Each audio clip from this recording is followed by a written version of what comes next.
Hello everyone. आज का जो अपना टॉपिक रहने वाला है मॉलिक्यूलर बेसिस ऑफ इनहेरिटेंस का नेक्स्ट वो है आरएनए वर्ल्ड।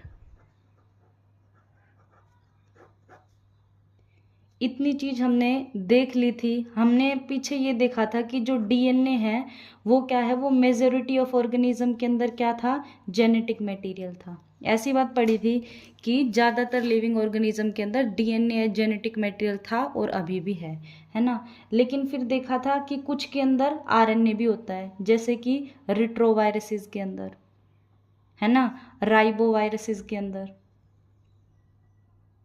तो कुछ ऐसे वायरसेस थे जिनके अंदर आरएनए जेनेटिक मटेरियल था। टॉपिक हम पढ़ रहे हैं आरएनए वर्ल्ड। देखो, पहला जो जेनेटिक मटेरियल आज हम कहते हैं और है भी एक्चुअल में ऐसा कि डीएनए जो है उसी को मेन जेनेटिक मटेरियल माना गया है ना। डीएनए ही क्या करता है, parents to offspring, mummy papa से बच्चों में ट्रांसमिट होता है। लेकिन सबसे पहले जो देखा गया था जेनेटिक मटेरियल वो आरएनए ही देखा गया था। तो आरएनए क्या था, RNA was the first genetic material. Genetic material पहला आरएनए ही था। RNA was the first genetic material. अगर आरएनए की बात की जाए तो जो आरएनए है, बहुत सारे ऐसे प्रोसेसेस हैं हमारी बॉडी में जो आरएनए कैरी आउट कर रहा है, जो आरएनए की वजह से चल रहे हैं। जैसे फॉर एग्जांपल मेटाबॉलिज्म। जो मेटाबॉलिज्म का प्रोसेस होता है, इसमें आरएनए बहुत इंपॉर्टेंट रोल प्ले करता है। दूसरा ट्रांसलेशन, और तीसरा स्प्लाइसिंग। ये तीनों ही जो प्रोसेसेस हैं ये आरएनए के ऊपर डिपेंड करते हैं। आरएनए के बिना ये नहीं हो सकते। यहाँ पर हम सिर्फ एक देखेंगे कि मेटाबॉलिज्म क्या होता है, क्योंकि इन दोनों को हम अपनी नेक्स्ट क्लासेस में डिटेल में पढ़ेंगे। मेटाबॉलिज्म क्या होता है, मेटाबॉलिज्म होता है कैटाबॉलिज्म प्लस एनाबॉलिज्म। अगर हम कैटाबॉलिज्म और एनाबॉलिज्म दोनों को मिला दे तो क्या बनेगा, मेटाबॉलिज्म बनेगा। अब बात आई ये कैटाबॉलिज्म क्या है। कैटाबॉलिज्म का मतलब होता है ब्रेक डाउन। कैटाबॉलिज्म का मतलब क्या होता है, ब्रेक डाउन। एंड एनाबॉलिज्म का मतलब होता है फॉर्मेशन या फिर सिंथेसिस। जो भी लिविंग ऑर्गेनिज्म है उनकी बॉडी में हर टाइम कुछ ना कुछ चीज़ क्या होती है, टूट रही होती है। अगर वो टूट रही है तो हम उसे कैटाबॉलिज्म कहेंगे। और साथ में बहुत सारी चीज़ें जुड़कर कोई एक नई चीज़ बना रही होती हैं, हम उसे एनाबॉलिज्म कहेंगे।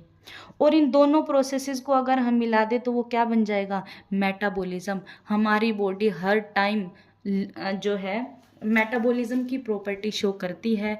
ऐसा कोई टाइम हमारी बॉडी में नहीं होता कि ये प्रोसेस रुक जाए। जितने भी लिविंग ऑर्गेनिज्म हैं सभी की बॉडी के अंदर मेटाबॉलिज्म का प्रोसेस हर टाइम चलता रहता है। और इस प्रोसेस को चलाने में आरएनए बहुत ही इम्पोर्टेंट रोल प्ले करता है। उसके बाद ट्रांसलेशन और स्प्लाइसिंग नेक्स्ट में देखेंगे। तो यहाँ हमें क्या ध्यान रखना है कि पहला जो जेनेटिक मटेरियल था वो क्या था, आरएनए था। ठीक है, आरएनए जो है मेटाबॉलिज्म, ट्रांसलेशन, स्प्लाइसिंग और भी कुछ इंपॉर्टेंट प्रोसेसेस होते हैं, उनके लिए बहुत ही इंपॉर्टेंट होता है। उसके बाद अब हम देखेंगे कि ठीक है आरएनए था, ठीक है आरएनए था। अब जो आरएनए है ना, अब भी आज भी कुछ वायरसेस में आरएनए जेनेटिक मटेरियल की तरह काम कर रहा है, रेट्रोवायरसेस में कर रहा है ना। तो आरएनए दो दो काम कर रहा है आज के टाइम पे भी। क्या क्या, कुछ वायरसेस में तो जेनेटिक मटेरियल की तरह काम कर रहा है, साथ में ये कैटलिस्ट की भी तरह काम करता है। और किसकी तरह काम करता है, कैटलिस्ट की तरह भी काम करता है। अब बात आई कैटलिस्ट क्या होता है। सपोज ए प्लस बी मिल के क्या बनाते हैं, सी बनाते हैं। मान लो इन्होंने फॉर एग्जाम्पल 1 सेकंड का टाइम लिया ये काम करने में। ए प्लस बी ने मिलकर सी बनाने के लिए कितना टाइम लिया, 1 सेकंड का काम लिया, है ना, 1 सेकंड का टाइम लिया।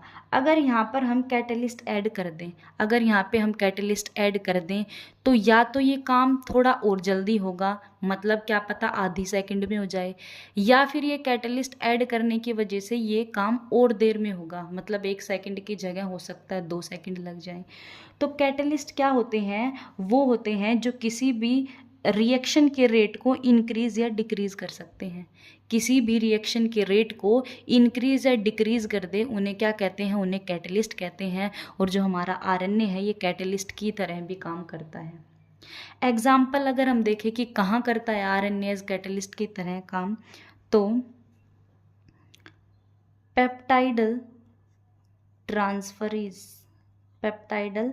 ट्रांसफरेज ये एग्जाम्पल याद करना है। एक एग्जाम्पल याद करना है हमें राइबोजाइम, एक पेप्टाइडल ट्रांसफरेज और एक राइबोजाइम, इनमें आरएनए जो है कैटलिस्ट की तरह काम करता है। हम एक एग्जाम्पल को थोड़ा सा अगर समझना चाहें, राइबोजाइम क्या होता है, आरएनए को ही राइबोजाइम बोलते हैं।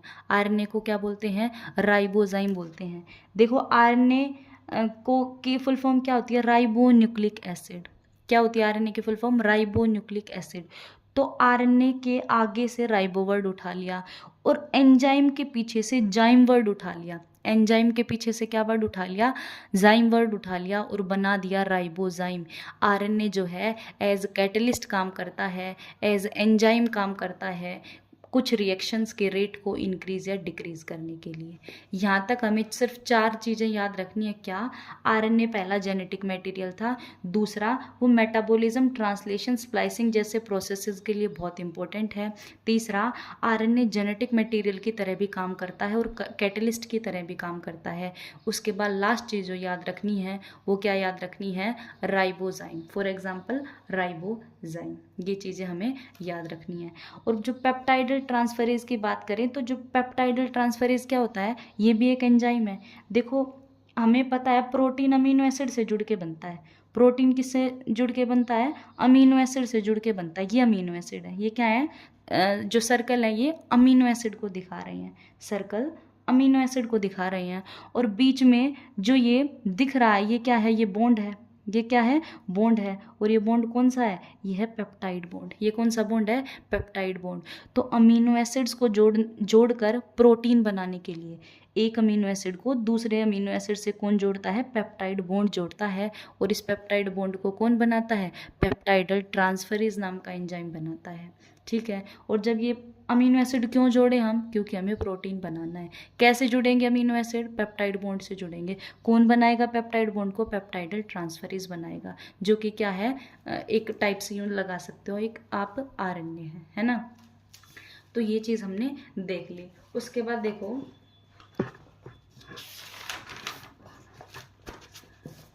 देखो अभी हमने देखा कि जो आरएनए है ये किसकी तरह काम करता है, ये काम करता है कैटलिस्ट की तरह। आरएनए काम करता है किसकी तरह, कैटलिस्ट की तरह काम करता है। कैटलिस्ट की तरह काम करता है मतलब ये रिएक्टिव है। मतलब क्या है, ये रिएक्टिव। भाई A+B मिल के C बना रहे हैं, क्या हुआ, ये रिएक्शन हुई ना, एक रिएक्शन हुई। इस रिएक्शन को किसने करवाया, इस आरएनए ने करवाया।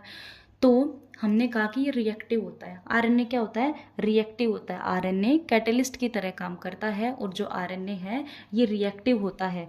और याद रखना, जो चीज़ रिएक्ट करे ना, मोस्टली हम मान लेते हैं कि वो स्टेबल नहीं है। वो क्या नहीं है, स्टेबल नहीं है। और आज के टाइम पे क्या है कि आरएनए हमें जेनेटिक मटेरियल की तरह काम नहीं करता।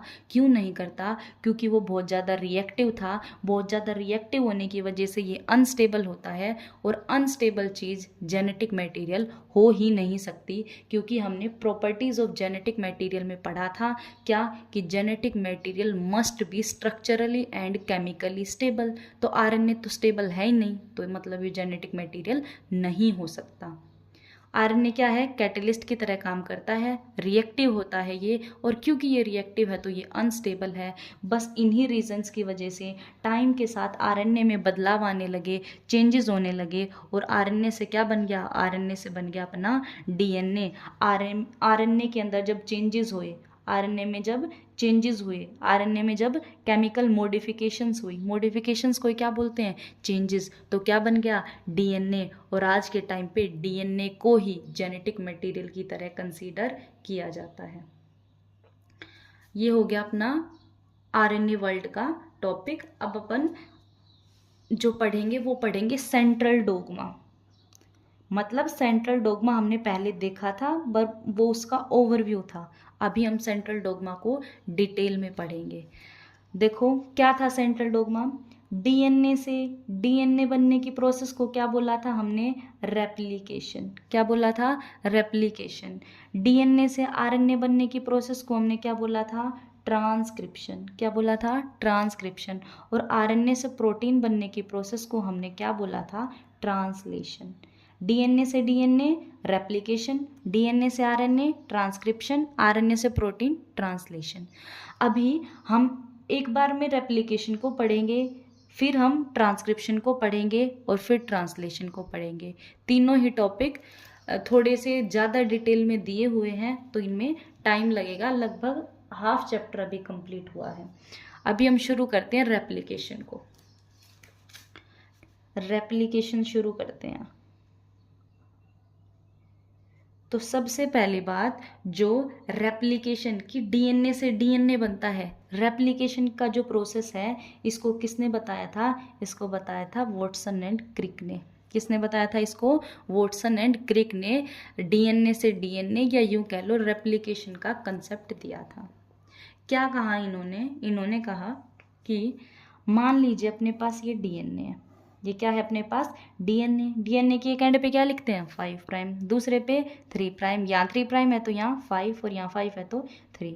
दोनों डीएनए के स्ट्रैंड आपस में कैसे जुड़े रहते हैं? हाइड्रोजन बॉन्ड से। कैसे जुड़े रहेंगे? हाइड्रोजन बॉन्ड से जुड़े रहेंगे। तो जोड़ दिए। अब अपने पास ये एक डीएनए है। क्या है ये अपने पास? ये एक डीएनए है।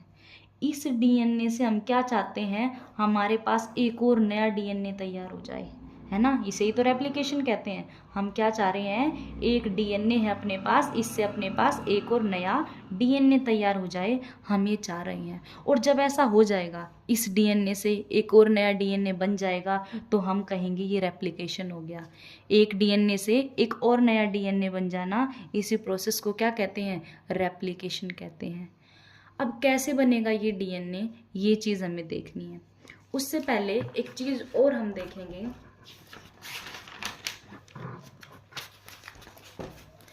देखो, इन साइंटिस्ट ने कहा कि जैसे अपने पास ये एक डीएनए है 5 प्राइम 3 प्राइम, और ये 3 प्राइम 5 प्राइम, ये अपने पास एक डीएनए है। तो इस डीएनए से हम नया डीएनए बनाना चाहते हैं। तो ये जो डीएनए जिसका यूज करके हम नया डीएनए बनाएंगे, इस डीएनए को पेरेंटल डीएनए कहेंगे। क्या कहेंगे इसको? पेरेंटल डीएनए कहेंगे। इस साइंटिस्ट ने कहा कि अगर ये वाला डीएनए एक और नया डीएनए बनाना चाहता है, तो सबसे पहले इन दोनों स्ट्रैंड को, एक डीएनए का स्ट्रैंड ये है, दूसरा ये है। एक स्ट्रैंड कौन सा है? ये है, दूसरा ये है। अगर ये एक डीएनए एक और नया डीएनए बनाना चाहता है, तो इस स्ट्रैंड को और इस स्ट्रैंड को सेपरेट होना पड़ेगा। क्या होना पड़ेगा? सेपरेट होना पड़ेगा। अच्छा, ये जुड़ किसकी हेल्प से रहे हैं? ये जुड़ रहे हैं हाइड्रोजन बॉन्ड की हेल्प से। किसकी हेल्प से जुड़ रहे हैं? हाइड्रोजन बॉन्ड की हेल्प से ये जुड़े हुए हैं। तो मतलब इन स्ट्रैंड्स को अलग करना है तो हाइड्रोजन बॉन्ड्स को तोड़ना पड़ेगा। तोड़ना पड़ेगा ना हाइड्रोजन बॉन्ड्स को। तो सबसे पहले क्या होगा? हाइड्रोजन बॉन्ड जो है वो ब्रेक होंगे। क्या ब्रेक होगा? हाइड्रोजन बॉन्ड ब्रेक होंगे, और हमें जो है ये दोनों डीएनए के स्ट्रैंड सेपरेटेड नजर आएंगे, अलग नजर आएंगे। ठीक है, आ गया।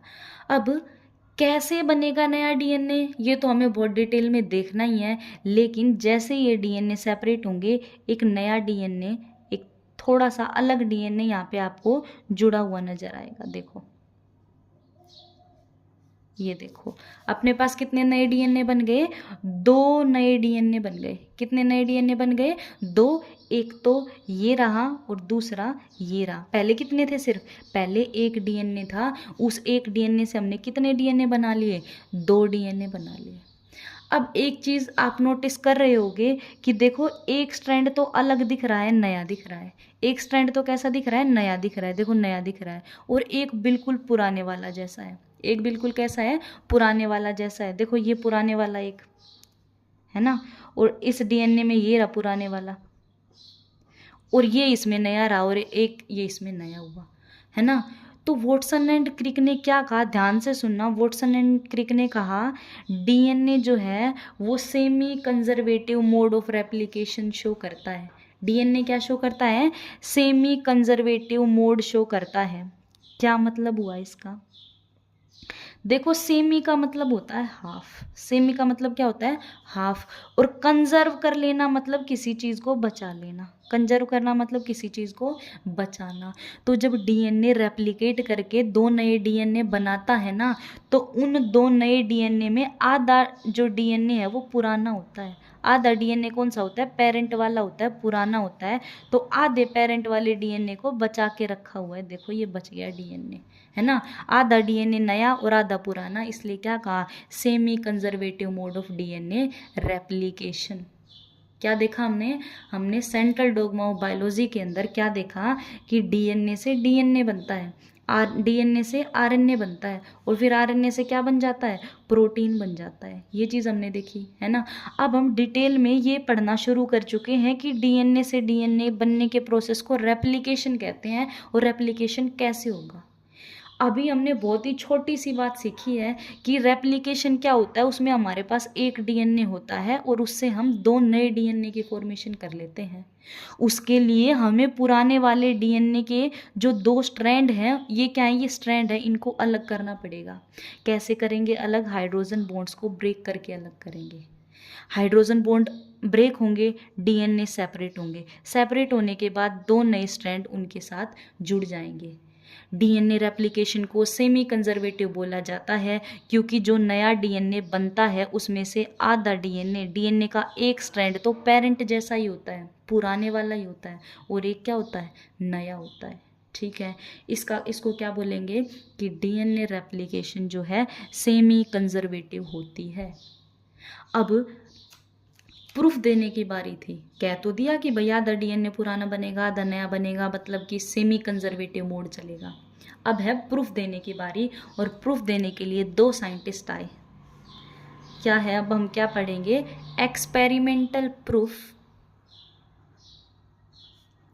Experimental proof for semi conservative, experimental proof for semi conservative mode of replication, कि जो डीएनए है वो सेमी कंजर्वेटिव मोड के साथ सेमी कंजर्वेटिव तरीके से क्या करता है? रेप्लिकेशन करता है। उसके लिए जो एक्सपेरिमेंटल प्रूफ था वो दो साइंटिस्ट ने दिया। साइंटिस्ट का नाम था मिचेल्सन एंड स्टाल। साइंटिस्ट का नाम क्या था? मिचेल्सन एंड स्टाल।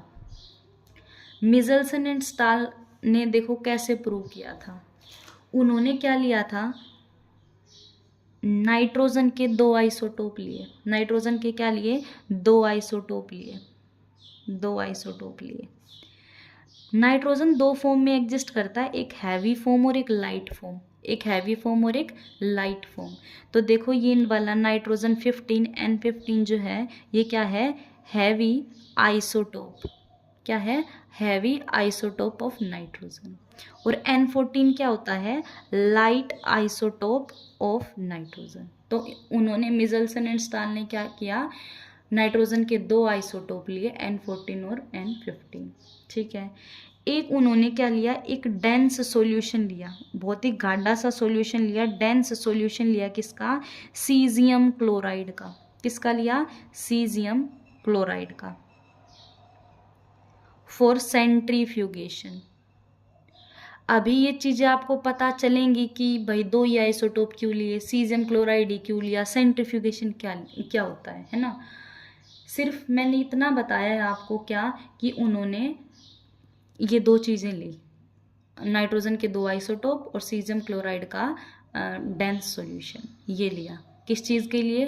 प्रूव करना चाहते थे कि डीएनए जो है सेमी कंजर्वेटिव मोड से रेप्लिकेट करता है। नया जो डीएनए बनेगा उसमें आधा पेरेंट जैसा होगा और आधा डीएनए नया होगा, ये दिखाने की बारी थी। तो देखो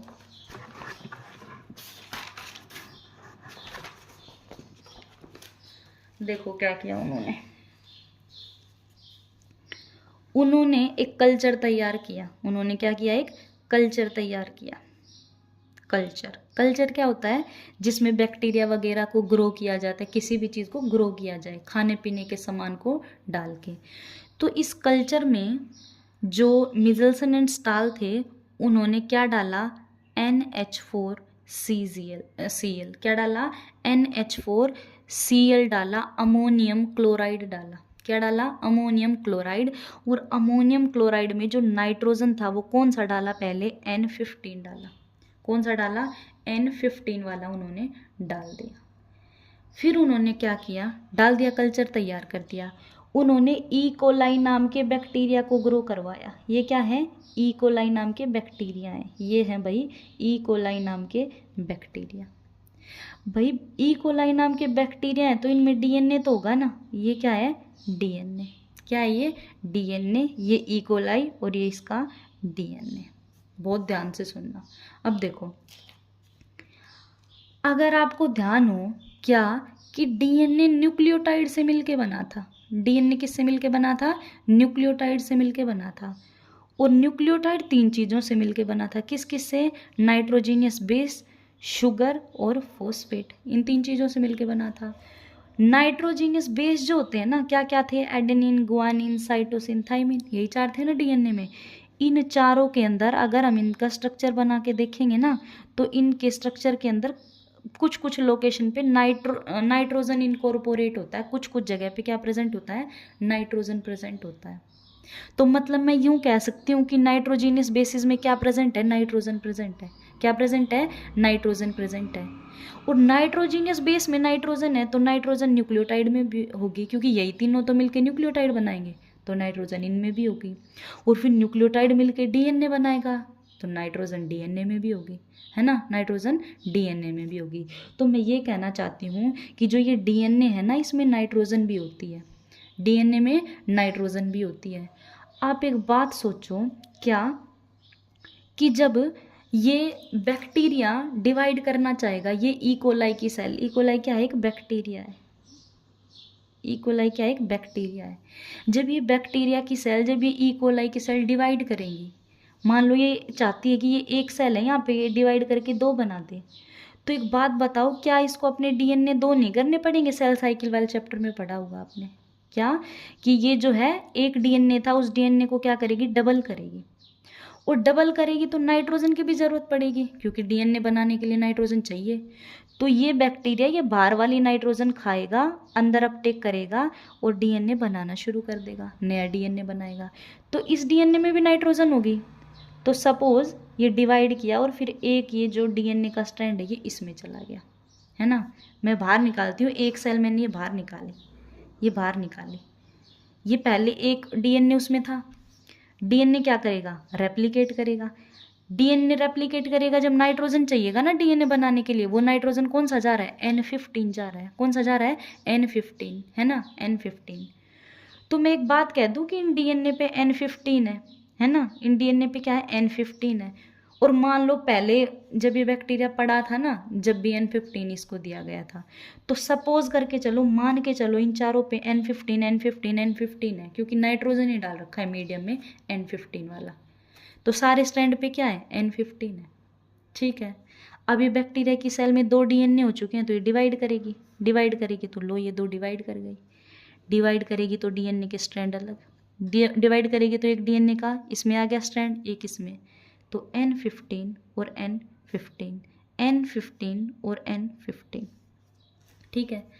अब ये बैक्टीरिया की सेल क्या करेगी? फिर से डिवाइड करने की ट्राई करेगी। और डिवाइड करने की ट्राई करेगी तो बताओ ये फिर से क्या करेगी?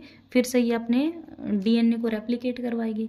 लेकिन हमने क्या किया, इस बार हमने NH4Cl में नाइट्रोजन 15 रखने की जगह हमने कौन सा रख दिया? हमने 14 रख दिया। कौन सा रख दिया? 14 रख दिया। ध्यान से सुनना, क्या रख दिया हमने? 14 रख दिया। 14 रख दिया। अब ये सेल क्या करेगी? अपने डीएनए को डिवाइड करवाएगी। डीएनए को डिवाइड करवाएगी तो डिवाइड करने से पहले 2 स्ट्रैंड अलग होते हैं ना। ये बात हमने पीछे अभी की थी कि डीएनए रेप्लिकेशन से पहले दोनों स्ट्रैंड के बीच के हाइड्रोजन बॉन्ड टूट जाते हैं, वो दोनों अलग हो जाते हैं। की थी ये बात। तो बिल्कुल वही चीज़ यहाँ होगी कि N15 पहले तो दोनों स्ट्रैंड अलग हो जाएंगे। लव लिख दूँ, N15 और N15 ये स्ट्रैंड अलग हो गए। बिल्कुल इस साइड भी वही चलेगा, N15 और N15 ये स्ट्रैंड क्या हो गए? अलग हो गए। अब देखो, अब नया डीएनए बनाया जाएगा। नया डीएनए बनाया जाएगा तो नाइट्रोजन चाहिएगी। अब नाइट्रोजन चाहिएगी तो आप बताओ हम कौन सी नाइट्रोजन दे रहे हैं इस बैक्टीरिया को? N14। कौन सी दे रहे हैं? N14। तो बैक्टीरिया क्या करेगा, N14 का स्ट्रैंड यहाँ पे जोड़ेगा, और यहाँ भी कौन सा जोड़ेगा, N14 का स्ट्रैंड जोड़ेगा, और यहाँ भी कौन सा जोड़ेगा, N14 का और N14 का। तो एक बात देखो आप, जो नए डीएनए बने, ये दो नए डीएनए बने, इनमें एक स्ट्रैंड क्या है, N15 N14, एक स्ट्रैंड क्या है, N15 N14। तो मतलब जो नए डीएनए बने हैं उनमें एक N15 स्ट्रैंड है और एक N14, एक N15 स्ट्रैंड और एक N14। तो पेरेंट में कैसा था, N15, पेरेंट में कैसा था, N15, और जो नया डीएनए अपने पास बनने लग रहा है उसमें भी एक स्ट्रैंड कौन सा है, N15। मतलब आधा डीएनए पेरेंट जैसा रह रहा है, आधा डीएनए किस जैसा रह रहा है, पेरेंट जैसा रह रहा है ना। तो ये क्या है, ये सेमी कंजर्वेटिवनेस है। तो ये उन्होंने प्रूव कर दी, ये क्या किया उन्होंने, प्रूव कर दिया। अभी 2 मिनट में इस टॉपिक को थोड़ी से अलग तरीके से, सिंपल तरीके से देखते हैं। देखो ऐसे ही बनाना है आपको अगर आए एग्जाम में। तो अपने पास क्या था, ये N15 वाला डीएनए था डीएनए। हमने क्या किया, यहाँ पे NH4Cl जो डाला ना, उसमें नाइट्रोजन 14 रख दिया 14। दो डीएनए के स्ट्रैंड सेपरेट हुए, ये दोनों डीएनए के स्ट्रैंड क्या हो गए, अलग हो गए, सेपरेट हो गए, क्योंकि नया डीएनए बनाना था, नया डीएनए बनाना था। तो अब नए स्ट्रैंड जुड़ेंगे इनके साथ आके, ये देखो एक एक नया स्ट्रैंड जुड़ गया। तो पहले वाला तो कौन सा था, N15, पहले वाला कौन सा था, N15, लेकिन जो नया जुड़ेगा वो कौन सा जुड़ेगा, N14। कौन सी नाइट्रोजन वाला जुड़ेगा, N14 नाइट्रोजन वाला जुड़ेगा। ठीक है। अब मान लो सपोज हम एक बार और, ये आ गए ना अपने पास, ये आ गए। अब हम एक बार और क्या करवाएं, एक बार इन्हें फिर से NH4Cl में रखें और नाइट्रोजन 14 रख दें। तो दो नए डीएनए थे ना, देखो एक से कितने डीएनए बन गए, 2 डीएनए बन गए। अब हम क्या कर रहा, हम फिर इनका रेप्लिकेशन चाहते हैं, तो हमने NH4Cl डाला। तो अब फिर से ये दोनों और ये दोनों अलग होंगे, तो कर देते हैं चारों को अलग। ये लो, चारों अलग हो गए चारों अलग। एक स्ट्रैंड कौन सा था, N14, तो मैंने लिख दिया N14। एक कौन सा था, N15, तो मैंने लिख दिया N15। एक स्ट्रैंड कौन सा था, N14, तो मैंने लिख दिया N14। और एक कौन सा था, N15, तो मैंने लिख दिया N15। लिख दिया। नए डीएनए बनाएंगे, ये कौन सा नाइट्रोजन दिया है, 14। तो कौन से स्ट्रैंड लगेंगे इनके साथ में आके, 14 वाले। कौन से स्ट्रैंड लगेंगे आके, 14 वाले। तो N14 N14 N14 और N14 जुड़ गए ना कि N14 ये हम ऊपर नीचे बना दे तो कुछ दिक्कत नहीं है, या मैं डीएनए यूं या यू बना रही हूँ तो भी एक ही बात है ना। अब ध्यान से देखो, यहाँ से अगर मैं देखूँ ये दोनों अलग हुए थे, एक N14 एक N15, तो यहाँ पे पेरेंट की तरह N14 ने ही तो काम किया था। तो देखो ये रहा पेरेंट वाला N14 और एक नया N14 आ गया। फिर एक पेरेंट कौन था, N15 था, तो देखो पेरेंट अभी भी है और एक नया N14 जुड़ गया। फिर इसमें ये ऊपर वाला N14 पेरेंट था, तो लो पेरेंट था, नया N14 जुड़ गया। फिर इसमें पेरेंट कौन था, N15 और यहाँ N14। मतलब हर केस में पेरेंट वाले डीएनए को यूं नहीं है, पेरेंट वाला डीएनए और ही कहीं चला जाएगा, उसको कंजर्व करके रखने की ट्राई की जा रही है, बचा के रखने की ट्राई की जा रही है। ठीक है। तो इसी को क्या बोलते हैं, semi conservative mode of DNA replication. DNA इसी तरीके से रेप्लिकेट करता है, डिवाइड करता है, अपनी कॉपी बनाता है। ठीक है। अब एक लास्ट चीज़ देखनी है, क्या कि सीजियम क्लोराइड क्यों लिया था। देखो हमने यहाँ पे एक टेस्ट ट्यूब ली, ध्यान से देखना, एक टेस्ट ट्यूब ली और इस टेस्ट ट्यूब में क्या डाल दिया, सीजियम क्लोराइड डाल दिया। क्या डाला, सीजियम क्लोराइड। और इस मशीन के अंदर फिर क्या, हमने ये डीएनए डाल के इस मशीन को क्या किया, इस मशीन क्या मतलब ये एक ट्यूब ही है, इस ट्यूब को रोटेट करवाया। एक मशीन होती है, उस मशीन के अंदर इस ट्यूब को डाल के बहुत तेज़ स्पीड से रोटेट करवाया जाता है, ऐसे मूव करवाया जाता है। तो क्या होगा कि ये जो डीएनए है ना, इसमें तो देखो दोनों N15 है ना, तो तुम्हें इस ट्यूब के अंदर एक बैंड बना हुआ नजर आएगा, एक बैंड बना हुआ नजर आएगा। ठीक है। ये बैंड किसका है, ये बैंड N15 वाले डीएनए का है। किसका है, डीएनए का है। अच्छा ध्यान से देखो, अब हमने एक और टेस्ट ट्यूब ली और उस टेस्ट ट्यूब में इन दोनों डीएनए को डाल दिया। उस टेस्ट ट्यूब में किसको डाला, इस डीएनए को डाला, और फिर से इसे क्या किया, सेंट्रीफ्यूगेशन करवाया, इसे तेज स्पीड से रोटेट करवाया। तो आप क्या देखोगे, आपको यहाँ पे एक थोड़ा ब्रॉड सा बैंड दिखेगा और वो बैंड बीच में दिखेगा, ध्यान से सुनना, ब्रॉड बैंड दिखेगा और वो कहाँ दिखेगा, बीच में दिखेगा। और फिर हमने क्या किया, इनको भी एक टेस्ट ट्यूब में डाला, इन चारों को भी एक टेस्ट ट्यूब में डाला। तो आपने क्या देखा कि एक बैंड तो टेस्ट ट्यूब के बिल्कुल ऊपर बना हुआ है, ठीक है, एक बैंड बिल्कुल टेस्ट ट्यूब के नीचे बना हुआ है, ठीक है, और एक ब्रॉड सा बैंड टेस्ट ट्यूब के बीच में बना हुआ है, ठीक है। क्यों हुआ ऐसा, क्या हो रहा है ये सब, देखो, जब भी हम सीजियम क्लोराइड में डीएनए को डाल के रोटेट करवाते हैं, सेंट्रीफ्यूगेशन करवाते हैं, तो उस ट्यूब में डीएनए अपने वेट के हिसाब से सेपरेट हो जाते हैं। किसके हिसाब से सेपरेट होते हैं, वेट के हिसाब से सेपरेट होते हैं। जो सबसे हैवी डीएनए होगा वो नीचे होगा, जो मॉडरेट डेंसिटी का होगा वो बीच में रहेगा, और जो सबसे लाइट इन वेट होगा वो सबसे ऊपर होगा। तो आप बताओ, N15 हैवी आइसोटोप था, क्या था, हैवी आइसोटोप था। दोनों स्ट्रैंड में N15 था, तो बैंड कहाँ दिखा, नीचे दिखा, क्योंकि हैवी का बैंड नीचे ही बनता है। इसमें देखो, इसमें एक N15 एक N14 एक N15 एक N14, मतलब हाइब्रिड बना हुआ था, मिक्सचर है ये। इन स्ट्रैंड में क्या है, मिक्सचर है N14 और N15 का, इसलिए, और ये दो थे स्ट्रैंड, कितने थे, दो थे, इसलिए एक चौड़ा बैंड बना, और कहाँ बना, बीच में बना। क्या बना, बीच में बना। क्यों, क्योंकि जो मॉडरेट होता है, जिसकी डेंसिटी ठीक ठाक सी होती है, ना ज़्यादा भारी ना ज़्यादा हल्का, वो कहाँ बनता है, बीच में बनता है। तो ये N15 N14 का मिक्सचर था, तो ये बीच में बन गया। इस बार हमने चारों डाले, तो आप ध्यान से देखो, एक बैंड, एक स्ट्रैंड क्या है इसमें, N14 का है, एक डीएनए किसका है, N14 का है, तो लाइट है ये, 14 मतलब लाइट, तो एक बैंड लाइट का ऊपर बन गया, ठीक है।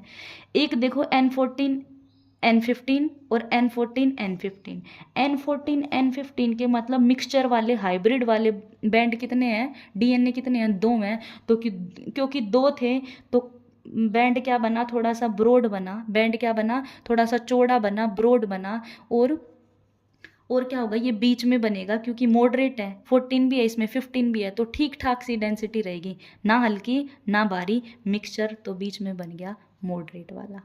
और एक स्ट्रैंड आप इसमें देखो, N14 का है, सॉरी देखो, N14 का यहाँ पे कोई बैंड, N15 का बैंड नहीं बनेगा, क्योंकि अपने पास स्ट्रैंड ही नहीं बना। यहाँ दो ही बैंड बनेंगे, और दोनों क्या बनेंगे, ब्रॉड बनेंगे, दोनों क्या बनेंगे, ब्रॉड बनेंगे। ये N14 वाले का बन गया, और ये अपने पास कौन सा बन गया, N15 वाले का बन गया। लाइट तो कोई बना ही नहीं है ना, सॉरी हैवी तो कोई बना ही नहीं 15 का, तो यहाँ कोई बैंड नहीं आएगा। तो ये क्या था, semi conservative mode of DNA replication. अगर एग्जाम में आए तो यही वाली चीज़ आपको बनानी है। इससे रिलेटेड क्वेश्चंस भी आते हैं न्यूमेरिकल टाइप, वो हम चैप्टर ख़त्म हो जाएगा तब लास्ट में करेंगे।